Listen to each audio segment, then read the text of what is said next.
Em primeiro lugar, ministro Luiz Felipe Salomão, para nós eu registro aqui a satisfação e honra de vir neste encontro, vir nesse debate para tratar de algumas reflexões sobre esse tema, que é hoje um tema que está em muita evidência, que é o tratamento da arbitragem no nosso sistema jurídico aqui. Eu pretendo, num primeiro momento, fazer uma análise geral e não gostaria de apresentar, eu acho que nessa fase que nós nos encontramos, questões muito pontuais em relação aos artigos. Então, a nossa ideia é fazer alguma análise geral sobre os pontos que devem, no nosso entender, ser objeto de reflexão para essa comissão. E registro, ministro, que também me sinto à vontade aqui por encontrar na comissão, membros da comissão que são amigos e com quem eu tive a oportunidade, já em diversas oportunidades, de debater temas e apresentar até as minhas posições a respeito dessa reforma da lei. E registro ainda que aqui eu falo em nome do CAESP, como foi feita a referência. Eu, em alguma oportunidade, pode ser que eu venha, inclusive, falar como professor, apontando uma ou outra sugestão, mas aqui eu falo em nome do CAESP após reuniões que tivemos, e separamos muitos dos pontos que nós entendemos importantes para serem analisados pela comissão. O primeiro aspecto que nós entendemos relevante é em relação ao princípio da competência à competência. Ele é um princípio relevantíssimo, ele é a estrutura, é a base para nós termos uma arbitragem, sim, com força no nosso sistema. E a preocupação que nós temos, a preocupação que o CAESP tem, inclusive por alguns incidentes que já surgiram, é que mesmo existindo esta previsão na legislação atual, por vezes ainda há uma iniciativa de provocação no Poder Judiciário, previamente à instauração da arbitragem, então, a iniciativa de provocação do Poder Judiciário, procurando vulnerar uma convenção de arbitragem. Então, nós entendemos que esse princípio, ele deve, além de ser mantida a sua existência, nós entendemos que deve ser analisado, verificado algum elemento, algo mais ser colocado para dar efetividade a ele, não necessariamente no juízo arbitral. Na verdade, todos os tribunais arbitrais, as instituições arbitrais, elas dão significado ao princípio da competência e competência. Mas o que nós sentimos é que, por vezes, o judiciário, ele não vê esse princípio com a força que ele deve ter. Então, uma sugestão seria, talvez, colocar mais elementos na nossa lei, fortalecendo esse princípio da competência e competência. Um outro aspecto, em nosso entender, extremamente relevante, já foi inclusive levantado aqui, em relação às medidas cautelares. Independente da redação da atual legislação, o fato é que esse tema, no nosso entender, ele merece um tratamento mais aprofundado na lei. Eu diria que até, talvez, dedicar um artigo específico ou um subitem específico às medidas cautelares e tratar das medidas cautelares e também das medidas, não necessariamente cautelares, mas hoje o que nós chamamos de tutela antecipada, que existe essa discussão, se pode ou não pode ter no juízo arbitral uma tutela antecipada. Essa questão, inclusive, houve alteração em razão da mudança do Código Civil. Alguns doutrinadores tinham uma certa reserva ao acolhimento, ao deferimento de tutela antecipada no palco arbitral, no juízo arbitral. Agora ela é um pouco mais tranquila, mas por cautela tem sido comum colocar ou em regulamento ou no termo de arbitragem. Nós entendemos que essa matéria deve ser tratada. Eu diria até mais, nós temos a reforma do Código de Processo Civil em andamento, e a reforma do Código de Processo Civil ele trata totalmente diferente esse assunto. Ele trata tutelas de urgência e tutelas de evidência. Então seria o momento, talvez, de adaptar a essa proposta do Código de Processo Civil e tratar na lei de arbitragem a possibilidade de tutela de urgência e tutela de evidência no curso do procedimento arbitral. Ainda existem algumas discussões se, antes de instaurada a arbitragem, a tutela de urgência ou de evidência, a tutela cautelar, ela é analisada pelo judiciário. Existe uma discussão, instaurado o procedimento arbitral, cabe ao árbitro, cabe ao tribunal a revisão, a análise de uma tutela que eventualmente tenha sido deferida fora da arbitragem? Sim, a orientação hoje que prevalece é que cabe sim esta revisão na arbitragem desta medida eventualmente deferida fora da arbitragem. Nós entendemos que esta matéria deve sim ser tratada com um cuidado maior nesta reforma da lei de arbitragem. Inclusive, como eu falei, com a adaptação de acordo com a proposta que nós temos de reforma no Código de Processo Civil. Tutela de urgência e tutela de evidência. Tutela de evidência seria só no âmbito cautelar e tutela de urgência que, caso eventualmente deferida fora da arbitragem, poderia ser revista na arbitragem. Ainda, e eu diria que quase como uma complementação de uma análise pelo Tribunal Arbitral de tutelas de urgência e de tutelas de evidência, e como também, inclusive, já foi colocado na exposição anterior, nós temos um vazio normativo em relação à comunicação entre o juízo arbitral e o juízo estatal. Nós entendemos que essa cooperação entre juízo estatal e o juízo arbitral, ele é fundamental ao desenvolvimento da arbitragem. Precisa ter essa comunicação, precisa ter esta fala, esta conversa entre os dois juízos. E, nesse particular, nós tivemos a oportunidade de propor, quando, até coordenando um grupo de estudos na PUC, nós tivemos a oportunidade de propor a criação da chamada Carta Arbitral, que é a Carta Arbitral que seria o veículo de comunicação entre o juízo arbitral e o juízo estatal. Então, nós estaremos propondo esta formalização, uma estrutura formal de comunicação entre os dois juízos. Foi aceito pelo senador Walter Pereira na época, foi aceita a inclusão desta carta arbitral, que surgiu da PUC. Eu vejo aqui o André também acompanhou esses trabalhos e acompanhou esse desenvolvimento. A OAB do Rio de Janeiro também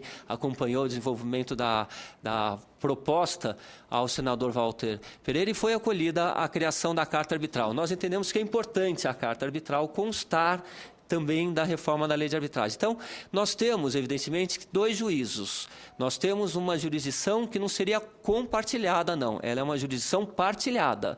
Cada juízo, juízo arbitral e juízo estatal, ele tem a sua jurisdição, ele tem os atos dentro dos quais, dos seus limites, ele deve praticar. Não há uma interferência entre um e o outro.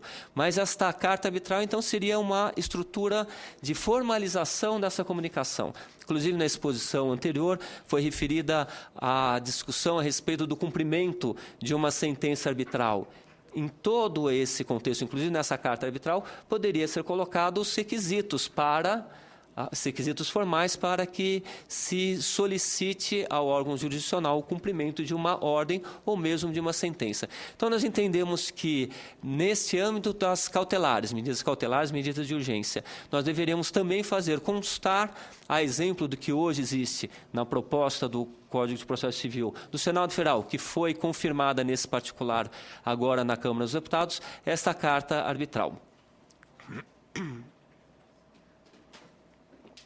Um outro aspecto que nós entendemos como uma visão geral de reforma de um sistema normativo da lei de arbitragem. Nós entendemos que é adequado, na nossa lei de arbitragem futura, na proposta de reforma, tratar do que nós chamamos de arbitragens temáticas, tratar de alguns pontos específicos, alguns temas específicos que podem ou que têm pertinência à arbitragem.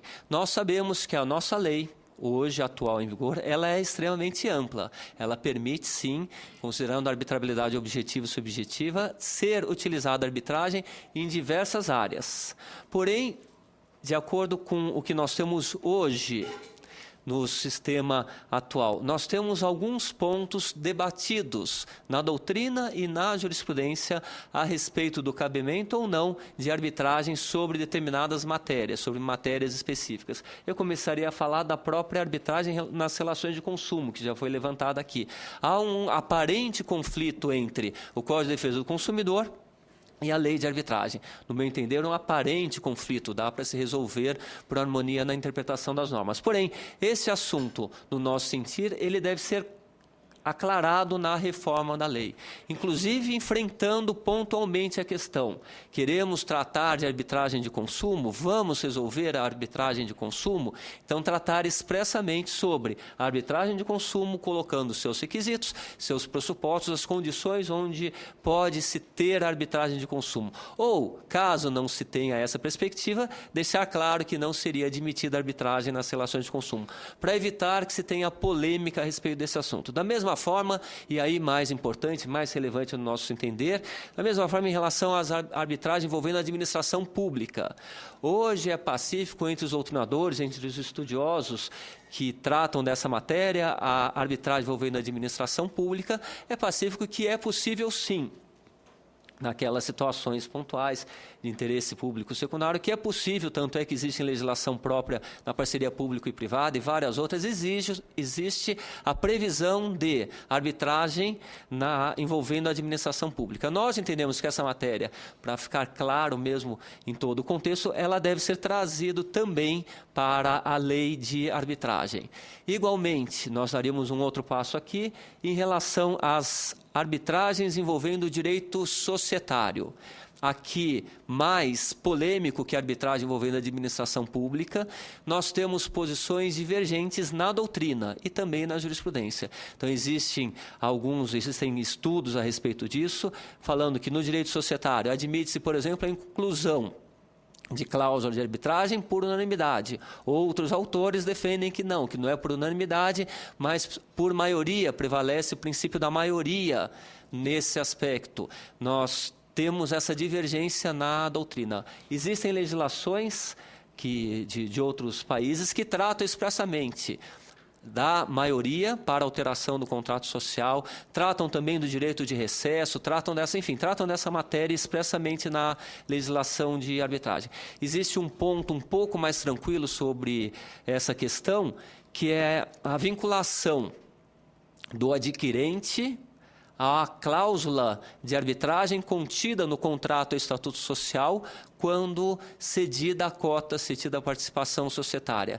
Existe uma orientação mais tranquila de que o adquirente, o cessionário, ele se vincula à cláusula, ao compromisso pré-existente, mesmo que não tenha anuência expressa no estatuto ou no contrato social. Mas há uma tendência da doutrina da jurisprudência em convalidar a validade daquele compromisso, daquela cláusula, em relação ao adquirente, independente de sua manifestação expressa. Inclusive, nós tivemos a oportunidade de apresentar essa matéria nas jornadas de direito comercial e ela se transformou no enunciado, salvo engano, número 16 da jornada de direito comercial, estabelecendo que o adquirente, o cessionário, ele se vincula à cláusula se existente nos estatutos ou no contrato social. Mas é uma matéria que está sendo, então, tratada em um enunciado da jornada de direito comercial, que, lógico, tem um significado, tem um valor, como tem em relação às jornadas de direito civil, porém, nós entendemos que essa matéria ela deve ser tratada, ela deve ser contemplada em uma reforma legislativa, na reforma da lei de arbitragem. De um modo geral, o que nós entendemos? A nossa lei atual ela é excelente, mas entendemos adequado, sim, alguns retoques. Entendemos adequado, sim, a reformulação de alguns aspectos. Eu diria, de um modo geral, que não teria problema a nossa lei ela tratar com mais vagar, ela dar uma atenção maior a determinados aspectos, como nós levantamos aqui, competência, cautelar, arbitragem temática, como certamente, não é o nosso foco hoje, mas certamente será tratado em relação à arbitragem internacional, para o qual hoje nós não falaremos absolutamente nada, mas nós entendemos que ela deve, sim, tratar com um pouco de mais profundidade nesse aspecto. Eu até fiz uma análise da quantidade de artigos da nossa lei atual e outras. Eu confesso que não chegaria à ideia de Portugal. Muitos dos senhores conhecem a legislação de Portugal. Lá ela trata intensamente, com muitos detalhes, vários aspectos. A ideia nossa não é tratar com tantos detalhes assim como é a legislação portuguesa, mas mesmo legislações como a da Espanha, se for comparar com a nossa, ela sempre vai além. Ela acaba tratando de pontos específicos que, no nosso entender, eles são válidos para consolidar a arbitragem. Então, não que eventualmente venha a se ter falha ou um erro no nosso sistema, não ter a previsão atual, não ter a previsão, por exemplo, de arbitragem envolvendo o poder público. Mas é importante para dar a segurança e a clareza necessária. Eu faço aqui a referência à lei espanhola, que ela é um modelo internacional de legislação, e ainda na Espanha nós temos, sem dúvida alguma, uma cultura de arbitragem. E mesmo assim, a legislação espanhola, ela é detalhada. Ela é detalhada, tem uma lei própria, por exemplo, em matéria do consumidor, mas é um outro sistema completamente diferente. Aí caberia à comissão estabelecer se vai ou não criar um sistema parecido com aquele ou não. Mas, de qualquer jeito, a matéria de direito do consumidor, ela é tratada. Nós temos na Espanha até mesmo, por exemplo, a arbitragem testamentária. Ou seja, o que eu quero falar é que, independente da arbitrabilidade, que ela é tratada em aspectos gerais, a própria lei ela trata de questões pontuais sobre a possibilidade ou não de determinados assuntos serem levados à arbitragem. Então, no aspecto geral, o que nós entendemos é que poderia aproveitar esse momento de reforma da lei e tratar com mais atenção alguns aspectos específicos e não deixar numa forma mais genérica como hoje se encontra. Essas, então, senhor presidente, são as observações que nós queríamos fazer em nome do CAESP a respeito de pontos que nós entendemos bem relevantes de serem tratados ou serem debatidos pela comissão.